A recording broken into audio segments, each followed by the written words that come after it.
Hello, everyone. Thanks for tuning into our event about becoming a trademark examining attorney at the United States Patent and Trademark Office. My name's Joanna. I'm a senior attorney in trademarks, and during this event, we'll cover the trademark examining attorney role, how they support the mission, and why our team members consider the USPTO a great place to work. If you decide to apply for an examining attorney vacancy and have any questions about your specific application or qualifications, please contact the HR specialist listed on the job announcement. Also, please note that today's event is being recorded. So let's go ahead and get started. All right, I want to start with sharing what the USPTO's mission statement is, just to give you an idea of our purpose and our values. The mission of the Patent and Trademark Office is to drive U.S. innovation and global competitiveness for the benefit of all Americans. And during today's presentation, we're going to focus on how our high quality and timely examination of trademark applications helps us achieve that mission, because that's really the core business of what we do in the trademarks business unit here at the PTO. So the slide you see on your screen right now, it says registering America's success. We like to think of that as our motto. You'll also note the URL on this slide. That link, along with the QR code that appears there, is a direct link to our Become a Trademark Examining Attorney website. It's hosted on the USPTO.gov website, and you can access it by going on that website and clicking on the jobs link. It's right at the top. But I want to mention it here because the majority of the information and content that we're going to discuss today is available on that website. So in the event that you might have a question that's not completely answered by our presentation, or you'd like to learn a little bit more about some of the information that we're going to discuss, I encourage all of you to check out that website. There's a ton of good stuff there, including links to the current vacancy announcements for the examining attorney and law clerk positions, along with instructions on how to apply. But we'll get to all that in the course of the next hour. Okay. So, as the general overview for all employees at the USPTO, these are some of the things that we benefit from. First is the competitive salary, the comprehensive set of federal employee benefits, plenty of opportunities for career development, paid training opportunities, and flexible work schedules. And later in the presentation, my colleague Scott Kumis is going to go into a little bit more detail about each of these benefits for almost all employees here at the PTO. All right, so in terms of the trademark organization itself, it's important to remember that the USPTO is the only place to apply for and receive a US federal trademark registration.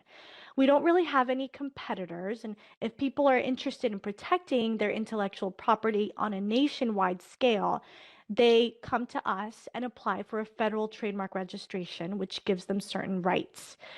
We are a community of not just attorneys, but also analysts and specialists dedicated to providing high quality customer service, efficiency, and quality in our work product as well. And all of our employees share an interest in serving the public good. These are some of the themes that you're going to hear repeated, not just by me, but also by Scott, and from some quotes from examining attorneys that we're going to highlight throughout today's presentation. You'll also note that examining attorneys are organized into administrative divisions known as law offices. And currently, there are 37 law offices. They are led by a managing attorney, and some of them are supported by a senior attorney like me, and they can include anywhere from 15 to 29 examining attorneys. And one of the questions that we get frequently is, within those 37 law offices, are there additional subdivisions, or is the type of work that the different law offices do different, or is it separate at all? And the answer to that is no. All examining attorneys review all different types of trademark applications, regardless of the types of goods or services that are identified on the application. Chances are an examining attorney might begin their day with one particular type of application and then end their day in a completely different industry or good or service identification. All right, this is our core business, what examining attorneys do. We review trademark applications for compliance with the Lanham Act for the purpose of determining registrability in the United States. Examining attorneys will generally pull a case to their electronic docket. They'll review the application for legal sufficiency, make sure that it meets all statutory and procedural requirements, and if everything looks good, then they can approve the case for publication and future registration. And examining attorneys will research the industries that are identified in each of these applications very thoroughly. They'll write decisions or what we call office actions on various statutory and procedural issues and work with applicants to correct any informal defects in applications. And finally, examining attorneys will draft appeal briefs and represent the USPTO before the Trademark Trial and Appeal Board, or the TTAB. And that's something worth mentioning because it doesn't happen very frequently. But if the applicant disagrees with an examining attorney's decision, they have the right to file an appeal with the TTAB. And every now and then, the applicant will request an oral hearing before a panel of 3 judges. And the examining attorney will be expected to appear and argue and represent the USPTO before the TTAB. All right, now I'm going to talk a little bit about the senior and managing attorney positions. Managing attorneys supervise examining attorneys and senior attorneys. They perform administrative and other management tasks, supervise issues with the TTAB, assist with difficult cases, and serve as a primary contact with other business units within trademarks and the agency. While senior attorneys focus more on the training and supervision of new attorneys, assisting with difficult cases and assisting the managing attorney with performing management tasks. There are opportunities for career progression and development throughout trademarks. Of course, you may choose to be an examining attorney for your entire career here. We have many employees that decide to do this and are phenomenal at their jobs. Or if after a certain number of years you decide you want to move on to a new position, the senior and managing attorney positions are some of the opportunities that would be available for you here as well.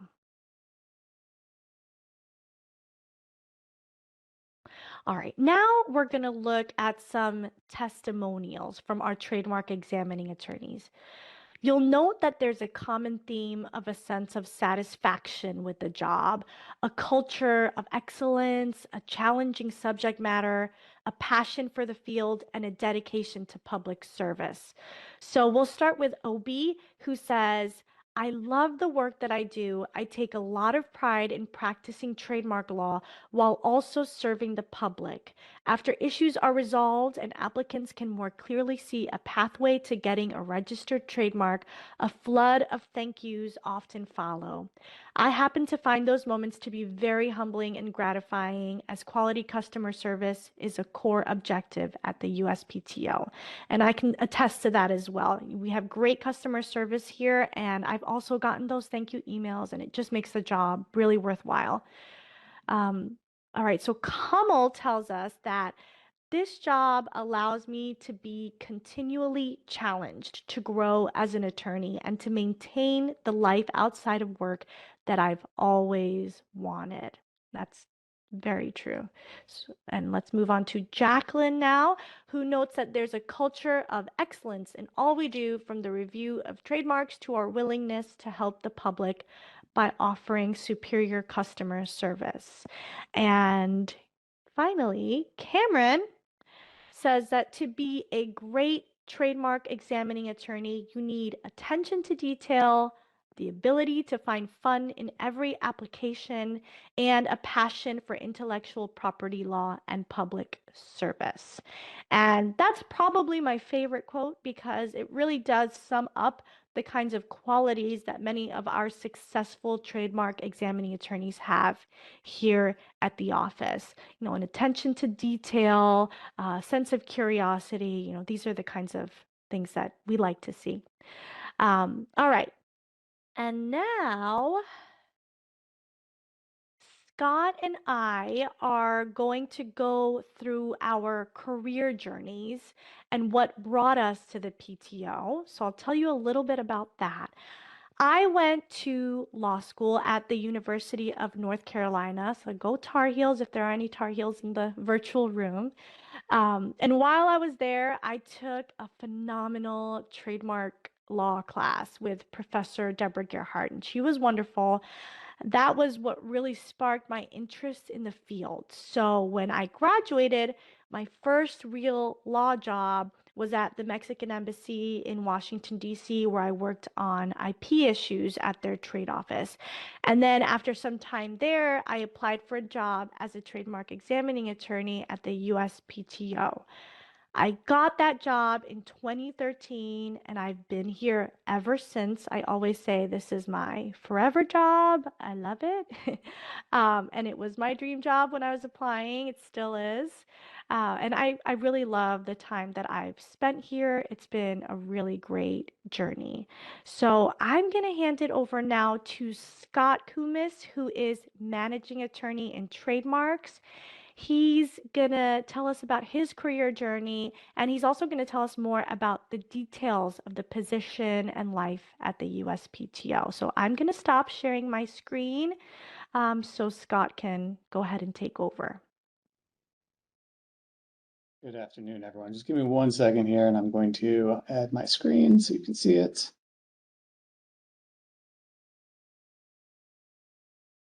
All right, there we go. All right, before we move on to talk a little bit more about the position, I'll talk about my career path. And for those of you who are on a more circuitous route to this agency, I might be your inspiration. I went to law school at Indiana University, and I specifically went to law school because I wanted to be an entertainment law attorney. I'm a hobby musician, and it seemed like the practical path to that. And so I am being told my camera's not on. My camera is on. Sorry. Anyone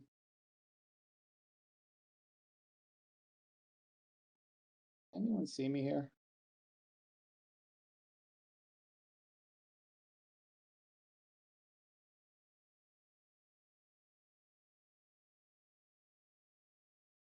All right, I'm going to continue talking, and hopefully any tech issues will get resolved. So You're good now, Scott. you can see me now? Yep, you're good. Okay, great. All right. And so I went to law school because I was going to be an entertainment law attorney. And so I graduated and promptly ended up becoming a public defender in the county of Will in Joliet, Illinois, which is where the Blues Brothers served time in prison. And then I spent 5 years as a public defender in courtroom every day, having no contact whatsoever with intellectual property or entertainment law. Later, left that job and joined the Peace Corps because being a public defender wasn't challenging enough, and moved to the Philippines for a couple of years and left law altogether. Eventually, I made my way back to Washington, D.C., where I worked at Peace Corps headquarters for a number of years, another federal agency. And around that time, I was getting the itch to practice law again. And as I was thinking about what type of law I'd like to practice, I remembered that I loved intellectual property. Again, that's why I went to law school. I wanted to do entertainment law. And so started looking for jobs, and I saw that the Patent and Trademark Office, the USPTO, was hiring, and that they did not require significant intellectual property experience. And so I applied, and in 2017, I started here, and I've been here ever since. This is the longest job I've ever held, and it's, this is, like Joanna said, this is like my forever job. I've loved it here. I Started off examining. I then became a mentor, eventually became a senior attorney like Joanna, and then actually at the same time as Joanna, and then only just recently became a managing attorney of a law office. And so it's been a great journey for me. And with that, I want to transition over to what journeys and your life might look like at the Patent and Trademark Office. So first, let's talk about career development. Now, Joanna talked a little bit about what an examining attorney does. I'd like to talk a bit more about some of the benefits of working at the PTO, and then also how you can apply for the position. But first, let's talk about career development. Now, Joanna said this earlier, most examining attorneys are happy to spend their entire career in examination. But some, like we did, find over time they're interested in taking on other roles within the agency. And so you are going to find that there are numerous career opportunities for progression and development throughout trademarks. We have a number of positions in management. Joanna had talked about that earlier, the managing attorney and senior attorney. We also have policy positions, outreach positions, executive leadership, and nearly all of these positions are filled by former trademark examining attorneys. So people who came in here, worked for a number of years, and decided that they wanted to contribute to the agency in different ways. We also have work projects and career development details. These are things that you can do while you are an examining attorney. There are ways for you to explore other parts of the agency on a temporary basis. And it's a good way to both learn about other elements of the PTO and how they contribute to the greater mission, but it's also a chance to test the waters a little bit and see if there are other departments that you might be interested in progressing to later in your career. And finally, another element of your career development is that we put on a lot of continuing legal education in-house. We do things throughout the year. For example, right now we have this thing we call Training Tuesday that people are able to go to. And a lot of these sessions actually offer CLE credit that you can use in your respective jurisdictions. So that's what career development looks like. Now, salary. Let's talk a bit about salary and compensation.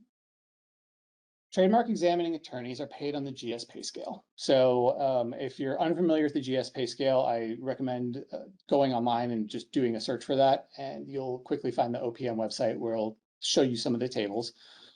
Law clerks who start here, and we'll talk a little bit more about what a law clerk is versus examining attorney in a minute, but law clerks start at GS 9, and then when they become examining attorneys are GS 11s. Examining attorneys then progress yearly from 11 to GS 12 to GS 13, and eventually they're eligible for GS 14, which is a more formalized process to move up that grade. But it is a pretty steady career and salary progression over the course of your first few years here.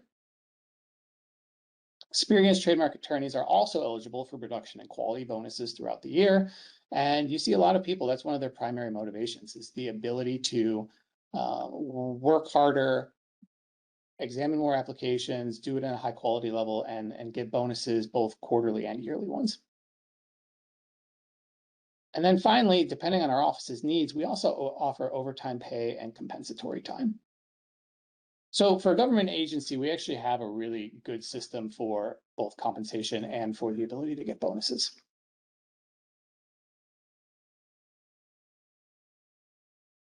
What other benefits do we have here as examining attorneys?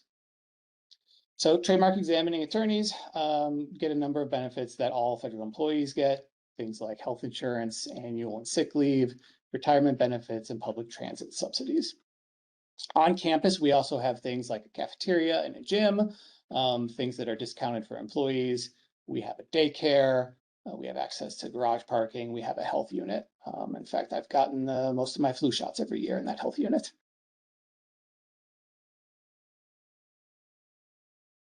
All right, so when you come here, I highlighted the fact that I didn't really take a very clear route to come to this agency.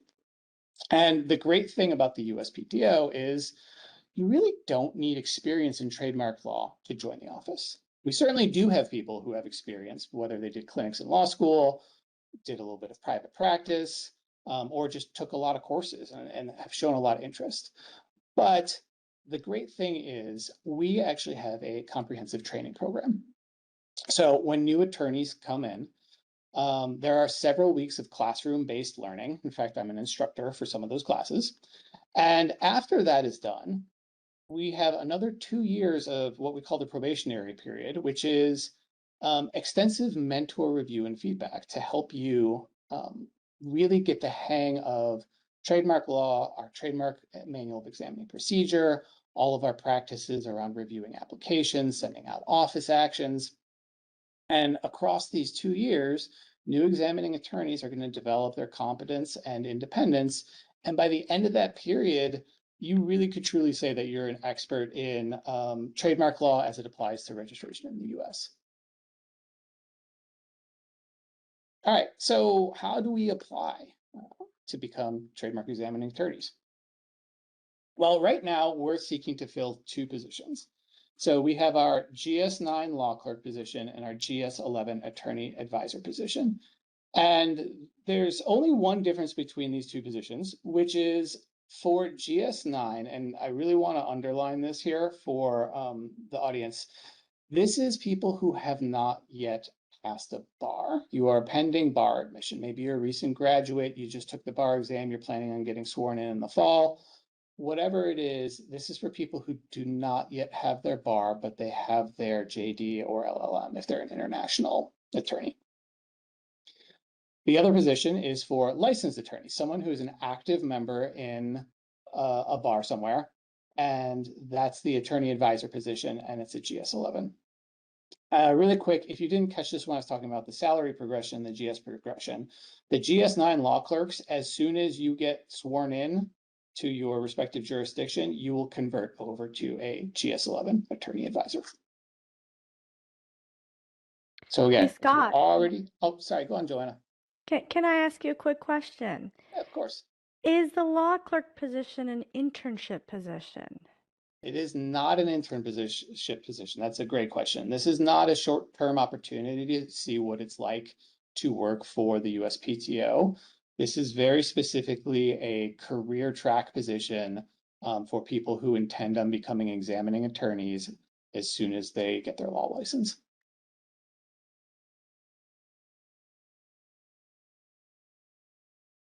All right. Now, even though we don't require formal or extensive experience in trademark law, we do have some requirements for this federal position. So first, you need to be a US citizen or national. Next, you need to have a JD or an LLM from an accredited law school. You need active bar membership from any state when you're applying for the GS11 position. So again, active bar, apply for GS11. Don't have the bar yet, apply for GS9. For men, you must be registered for the selective service if that is applicable to you. Generally, you must be suitable for federal employment. And so these standards, for the most part, cover most federal positions and especially most federal legal positions. So how do we apply? Positions are announced on usajobs.gov. At the end of this presentation, we'll share some QR codes if you want to scan them and go directly to the job application. Now, if things don't work out this round, maybe you don't apply this time, what you can do is you can create an account in USA Jobs, use a keyword to search for trademark, and you can set up future notifications. We do hire pretty regularly. All right, next, I'm going to talk a little bit about something that is new to our hiring process. So for those of you who have maybe applied in the past or worked here in the past, this is a new aspect of the hiring process that I want to highlight for you. And these are called the USA Hire assessments. All right, so what is USA Hire? This is OPM's skills-based assessment platform that delivers tests to help federal agencies identify talent. If you're notified to complete any USA Hire assessments, you'll be notified via email after submitting your application. So it's really important when you submit your application to monitor both your email and your spam box for something indicating that you need to take one of these. The notification will include a unique assessment link to the USA Hire system and a completion deadline, which is 48 hours after you receive. Additionally, in USA Jobs, you can click the Track This Application to return to your assessment completion notes. We do offer testing accommodations under the Rehabilitation Act of 1973 if you need those. You'll need to set aside at least 2 hours to take the USA Higher assessments. Most applicants can complete them in less time, but just a heads up, right? If you click on this link, be ready to spend some time on it. If you need to stop, you can continue later, but because you only have 48 hours after you receive the notice, you don't want to put yourself in a position that you're rushing at the very end by leaving the application and coming back. Now, I put an asterisk by the bullet. This bullet says applicants generally have 48 hours after the vacancy closes to complete the assessments. I do not believe that is true in this case. I think it is 48 hours after you have submitted your application and you receive the notice. So be sure to monitor your email, read what the instructions are, and read what that deadline is. I would hate for any of you to miss the deadline because we informed you incorrectly on this. And I have no word that someone's going to give me a definite answer. Oh, actually, yeah. So it is after the application is submitted. It's not after the vacancy closes. So again, just watch your email and be ready to take that assessment. Assessment results are valid for a year and will automatically be reused when applying to other eligible positions within that time period. So say you apply for this job, you fill out the assessment, you end up applying for a different legal job within the government that requires the same assessment. The assessment you took for this job will be valid for that as well. And again, for those of you who have been applying for federal jobs over the years, you may have seen this already. Maybe you haven't seen it yet. This is sort of rolling out across government, so it is kind of a new thing. You can visit the USA Higher Applicant Resource Center for practice assessments and assessment preparation resources. And I don't expect you to memorize this URL here that you're seeing. Rather, if you do an internet search and just type in USA Higher Applicant Resource Center, the top hit will be the OPM section that will give you all those resources. So how long is the application process? Generally, it's about an 18-week timeline. So we're in this middle section where the vacancy is still open. After it closes is when we really begin our 18-week timeline, which will involve the minimum qualifications, Office of Human Resources providing a certificate of eligible to the hiring officials in the agency. We'll review applications, schedule interviews, and then make selections, check references, and eventually make formal offers. And right now, the goal is for hiring for a class that will start in the fall, roughly beginning in November. All right, so we've talked a little bit about what you do in the job. We've talked a little bit about the benefits, the career progression, and the overview of the HR process. Now we would like to open the floor for any questions you may have about the job or the process.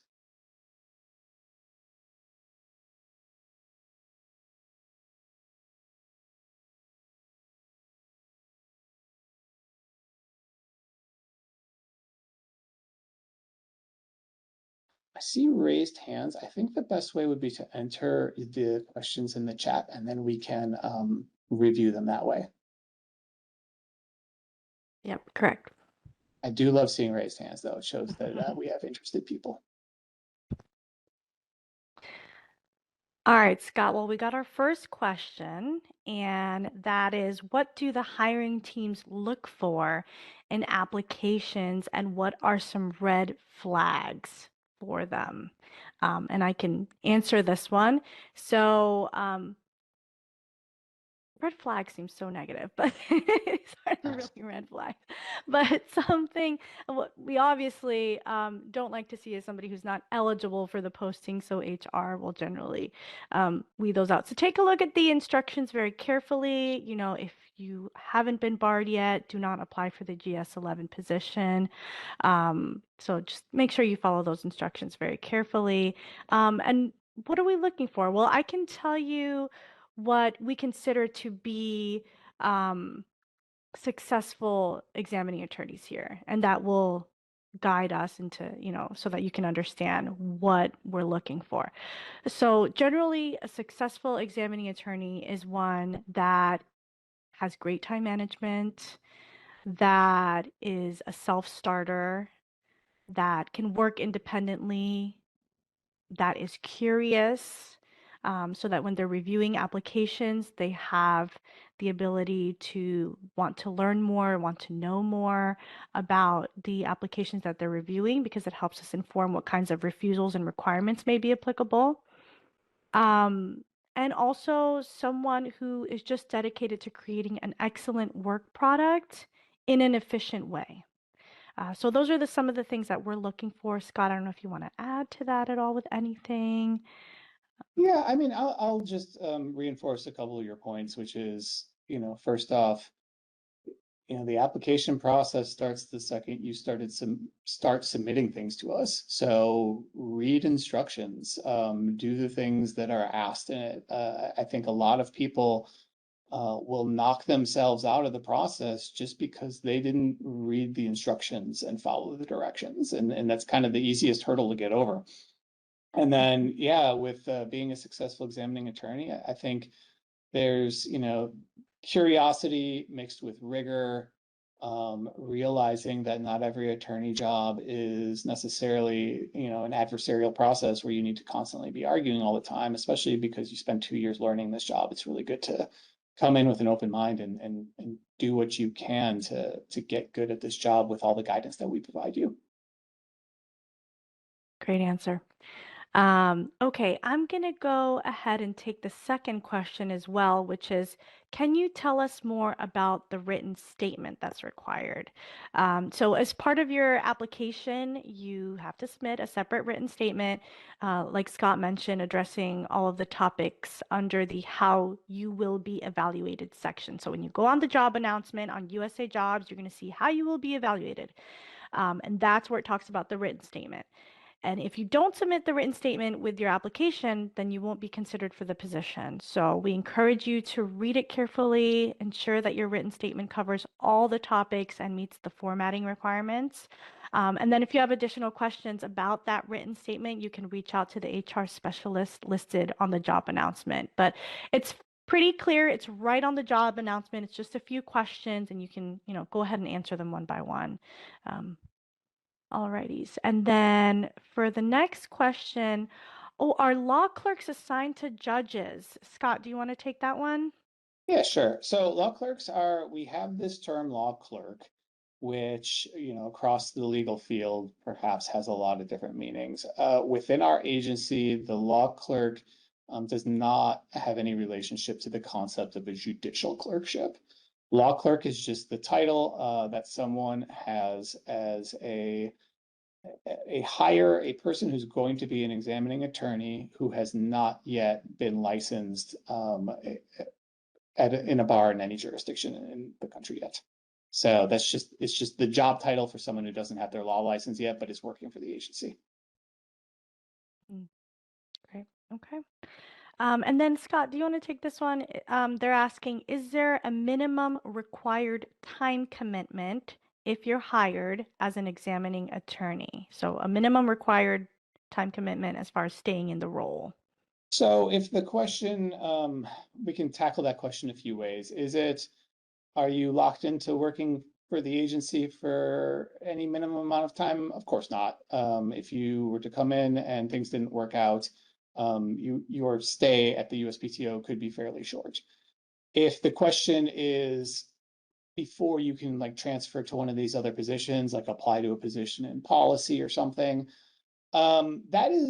there's no formal minimum, but you're not likely going to get hired or taken by the policy office if you haven't even gone through your first 2 years of your probationary period learning how to do your job, because so many of these other roles are people who have already become experts in trademark examination, and they're applying that knowledge and skill set to a different element of what our agency does. So you're looking at least 2 years before those opportunities start to even open up to you. And that's usually like the details or the opportunity to mentor others. And then, moving to a completely different job. Sure, yeah, maybe as soon as 2 years, but I think that's pretty rare. But there's no formal minimum. Yeah, great. And then the next question is, as a rising 3L, hoping to start as a trademark examining attorney August to November of 2027, should I apply for the GS9 position or wait for this position to be reopened at a later time? So I'm going to reiterate that this is not an internship position, so it would require graduation since it's a temporary position that leads into the examining attorney role. So after you graduate law school, if we have a vacancy and you're really interested in starting between August and November 2027, um, at that point, if you have not been barred yet, then you would apply for the GS9 position.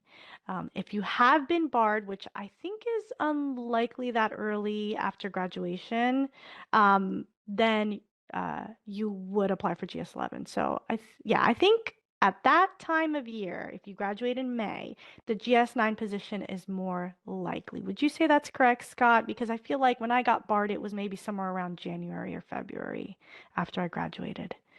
Um, And it depends on when you take the bar too, yeah, So yeah, just are you barred or not is what's really going to answer the question. So if you're not barred by then, and there's a vacancy and you want to apply, then you would apply for GS9. yeah. Yeah. All righty. Next question. How different is the pathway to becoming a trademark examiner from a patent examiner?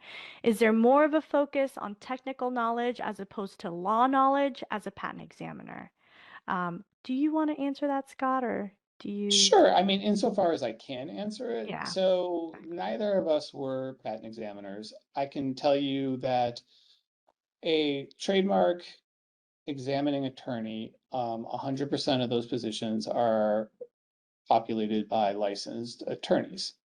The patent examiner position is different. You don't necessarily have to be a licensed attorney to be a patent examiner, though you will see that.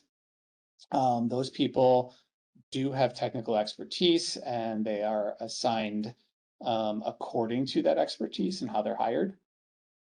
Beyond that, technical versus not technical, trademark examining attorneys, our expertise is not in the areas of the goods or services for which trademarks are applied. Rather, our expertise is the whether or not those things can be registered under our practices, procedures, and the laws that underlie them. So you're operating as a legal expert, and you'll occasionally encounter applications for things that are somewhat technical.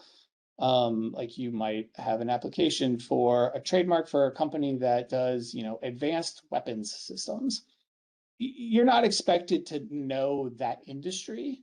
And to make a legal determination on the applied for mark, really, you just need to know as much as you're able to do an internet search.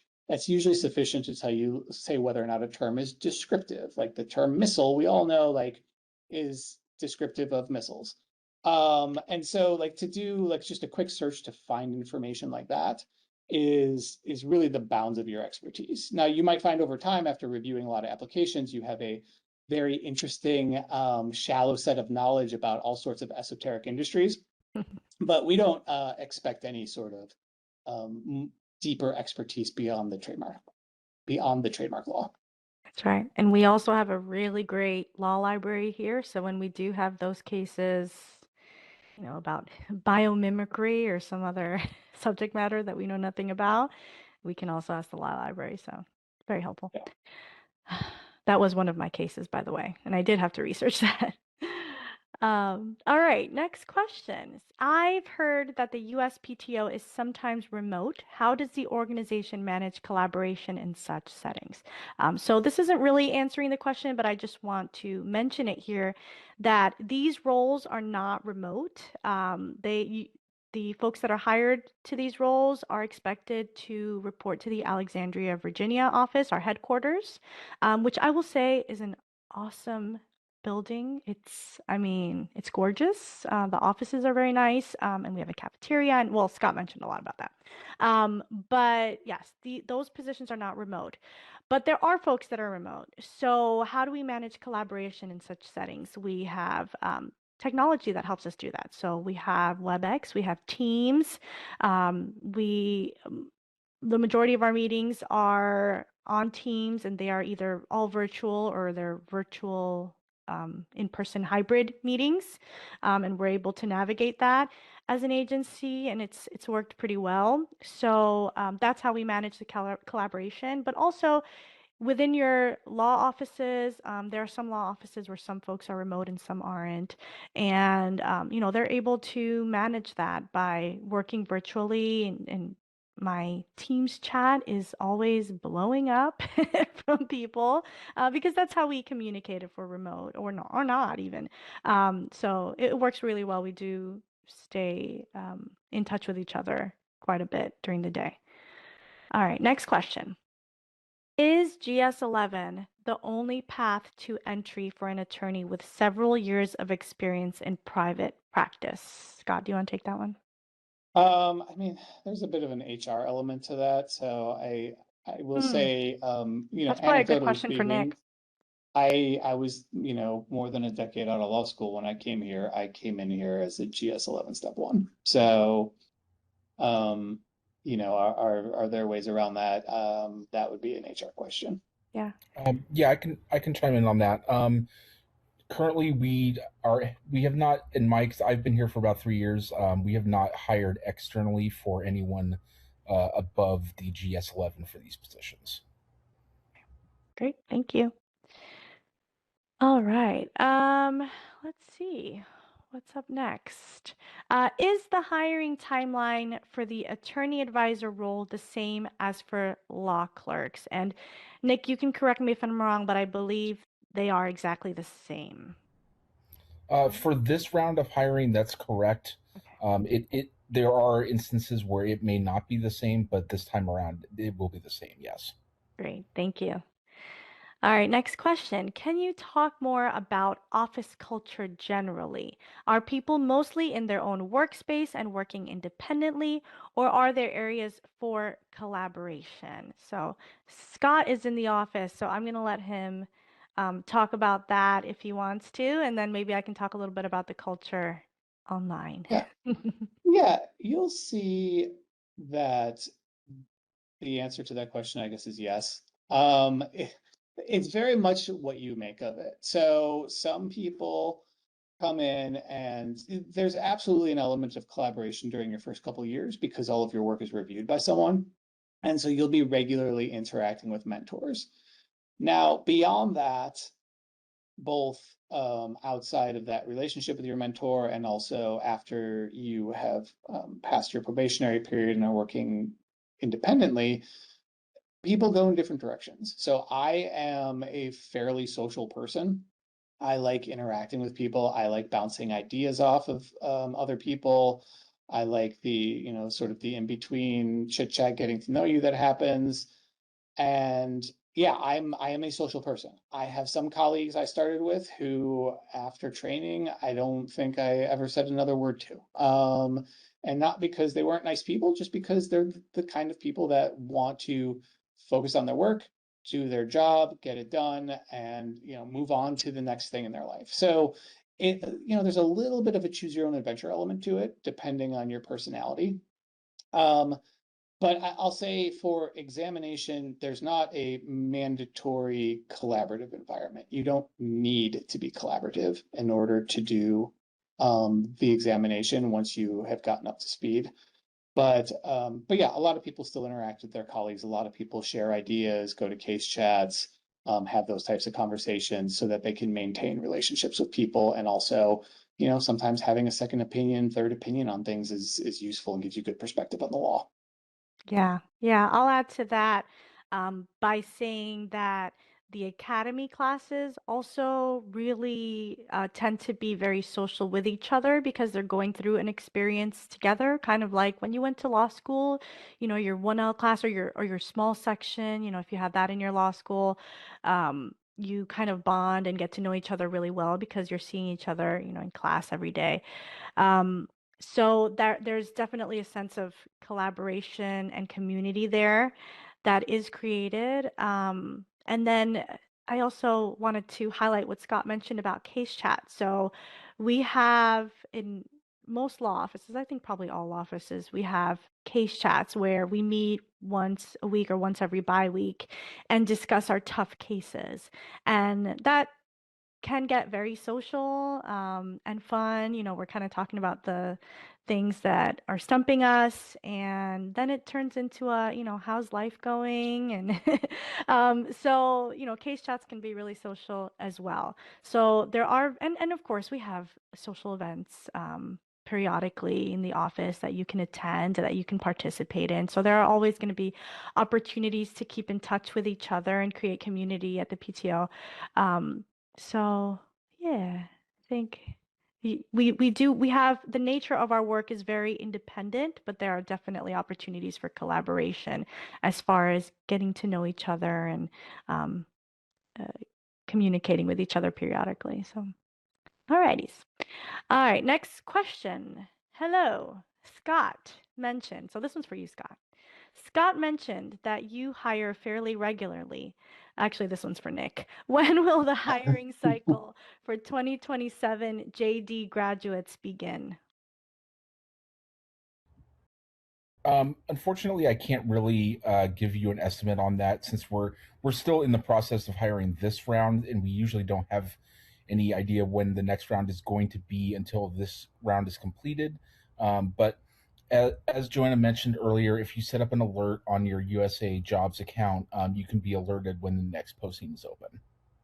Great. And then Nick, since you're already speaking, do you want to clarify the USA hire information, the 48 hours Yes. information?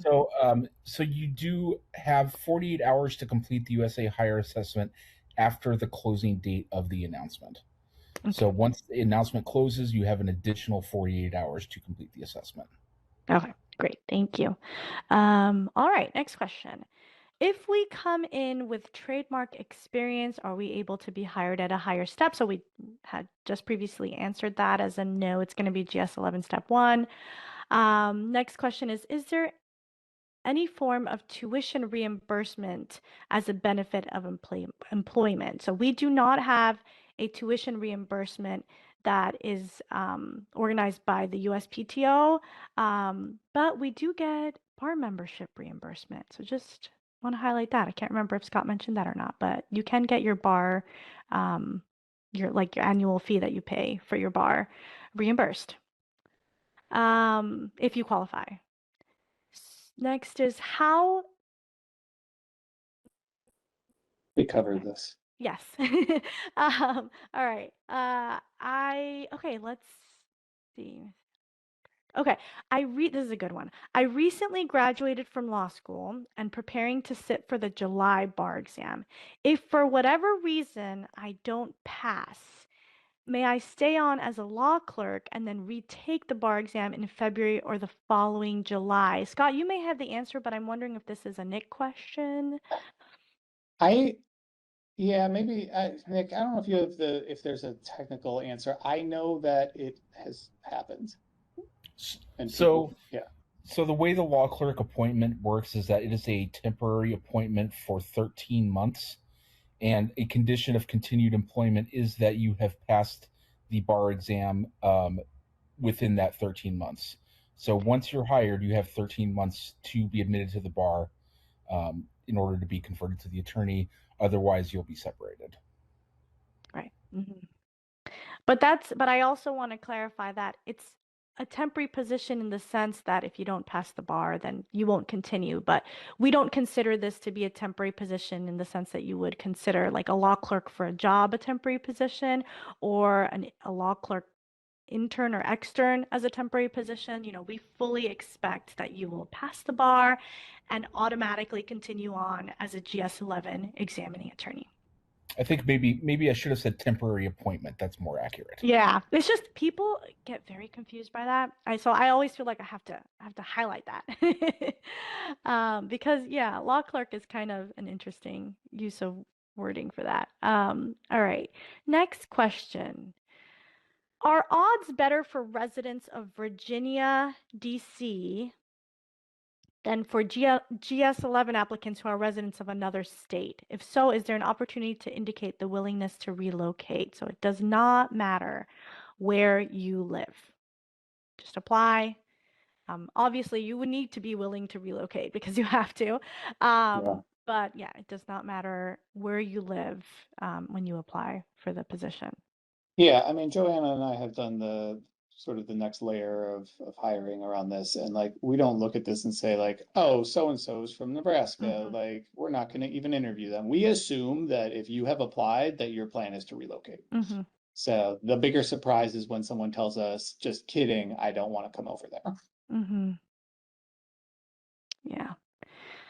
Okay. Next question is, do you hire patent agents and non-attorneys, such as people with PhD in technical scientific fields? No, you have to have a law degree. I mean, if you have a PhD, that's wonderful. But you also have to have a law degree and eventually pass the bar, or have already passed the bar if you are applying for the GS11 position. Alrighties. Let's see what else we got here. And we got about 10 minutes, so I think we'll probably do about just a couple more minutes of questions. Um, all right. If we do not receive an invitation for an interview, do we have the opportunity to learn why our application was lacking?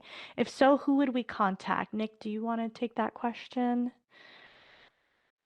Um, I can't really speak to any kind of feedback. I don't, as far as I'm aware, we don't provide feedback. I mean, we as HR would not provide any feedback about the interview process since we're not involved in the interview process. You will receive a notification that whether or not you were referred for further consideration, and then if you are not selected, you will receive a notification notifying that you were not selected. But in terms of on our end, that's about the extent of it. Okay, thank you. And then Scott, this one's for you. Do you need at least 1 year of legal experience after graduating law school to qualify for the GS11 position? For example, law school graduates who have been recently admitted to the bar, but who have only been employed at a law firm for less than a year at the time of applying. No, it is not a requirement that you have a full year of legal experience. So if you have passed the bar and you are otherwise eligible and you have a good application, interview well, we like you, all those things, then yes, it doesn't matter if you've worked for less than a year. Okay. And then you mentioned a flexible work schedule. What does that look like? So our flexible work schedule is one of the most awesome things we have here at the office because you do not have to come in from the hours of 9 to 5. You can come in, I believe it starts 5 a.m. to 11:59 p.m. is the time frame. I always forget the beginning time, but Yeah, yeah, I it's always early. do too because I've never got on my computer at Oh, 5 it a.m. looks like it's 5:30. 5:30 Okay, get started. 5:30 a.m. to 11:59 p.m. Yeah. Eastern time. So as long as you are within that time period, doing your hours for the day, then you're good. So that's what a flexible work schedule looks like. We also have, Scott may have mentioned this, we have things like comp time where you can work on a Saturday and then take that day as leave in the future. Um, so those are some of the flexibilities that we have here. Yeah, like a couple examples. I mean, and this doesn't necessarily apply to your first little bit of like training period where you have a more formal set of schooling that is happening. That's right. But like once you're beyond that, I mean, I keep an early schedule. I get in around 7 every day and then leave in the early afternoon. Sometimes I'll work, 9, 10 hour days, and then by the end of the 2 week pay period, I'll find that I have enough time already logged that I can, maybe work only a 5 or 6 hour day on a Friday and end up having a shorter day. So that's the type of flexibility, and it really is great. I love being able to do that. I've got a family, and to find ways to make time to be around them's always nice. Mhm. Yep. Okay, so I will ask our last question for the day, and that is, and I'll answer it myself first. What was your favorite part of being a trademark examining attorney? And I'll say that my favorite part of working here really are the people. The folks that I work with are so intelligent, they're hardworking, dedicated people, and they're a pleasure to work with. It's a very chill, laid back work environment. Um, there's no real competition. No one is calling you or trying to get in touch with you in the late hours of the night to get, work done.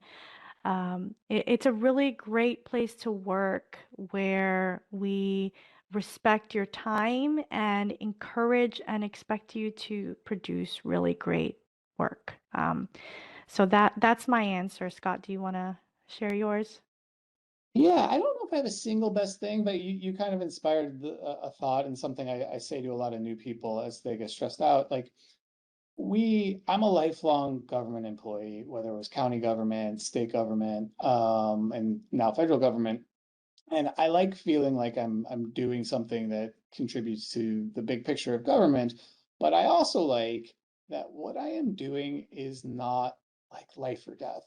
Like I did that. I was a public defender. People went to prison if things went wrong. Mm, Like I love that, there's no such thing as a trademark emergency. Like this is a fun job. It can be fun. I mean, it's hard work and you have to do a lot. You have to get good at what you do, but it's not this play, it's not a grinder like you hear about so many other legal jobs where we're worried about someone's bottom line somewhere, or worried about someone going to prison or whatever it is. Like we get to have fun with the law and become experts in it. And trademarks and intellectual property in general are just like it's a great area. I think we work in one of the coolest areas of law there is. So I really like that about this job, being exposed to that. yeah, yeah, I totally agree with that. Like people here, they love to be challenged. They're looking for the challenge, but they're also looking for a place that respects them and will help them become the trademark examiners the trademark experts that they want to be, without it being a soul crusher. So yeah, I totally agree with you, Scott. Um, all right. Well, that's it for us. If I posted this in the chat, but if you didn't get your question answered today, you can ask additional questions to recruitment@uspto.gov. You see on your screen the QR codes for both the law clerk and the attorney advisor position vacancies, so you can use those to apply after this webinar or right now if you want. And I also want to encourage you to get on that examining attorney jobs website on the USPTO site where you can learn more about the position and what we do here. So, yeah, thank you so much for coming. We really appreciate you and we wish you the best of luck in your application. Thank you, everyone.